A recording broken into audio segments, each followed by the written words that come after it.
kusoo dhawaada TikTok haul spring sale-ka cambuuro badan dalbaday cabaayadooyin iyo xataa xijaabada laba waa mareynaya aan waxa ugu badan qiimaha aan ka bixiyay 15 ilaa waxay u dhaxayaan 9-7 kan ugu horeeyo waxa way xijaabkaas iyo cambuurkaas yeeto maasha Allah waxa ku dhaay la iskugu talagalay heeda u maleysaa qurux cambuurka aad u jeclaaday cabaayaddan yeeto waxa way aad u qurux badan tahay laakiin xijaab moodata ama qamaar okay xirigaas bas ay wadataa I love it aan cabaayaddan yeeto guys aad u qurux badan tahay saas qaldana leeso dhiibo ma fahanteen cabaayaddan trendina hadda TikTok ka tahay aragteen ma qaana aad u qurux badan tahay I love it inshallah waa cili doonatan mid kala ku dalba doona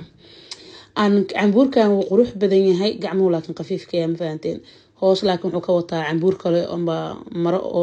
oo sida maartay oo cada gudaha ugu taalo soo ma laga arki doono gudaha laakiin gacmaha xooga qafiif u ka yahay aan cambuurkaneeto I love it asagana kan is my favorite hadii kara I love it so much guys and only wuxuu ahay 7 baan iyo bara maleena aan gudaha xataa arkusin maro ku qaba aan gacmaha qafiif saayida ma kaahan soo laga arkay aan kan way ogtiin labaan ka heesta already aan kii saddexdan dalbado waa I love it guys cambuurkan waxa way xijaab amal u sameeysan uu adeegaya waana holfolof maalinta ciido kale ku soo dukan kartaa amazing I love it guys xirigaas oo dhexda ku leeyahay linkiga waxa waa TikTok shopka guys basket kiiloga oo dhinac bidixda idin soo saaray sidoo kale tafalaarna idin kugu soo taagaa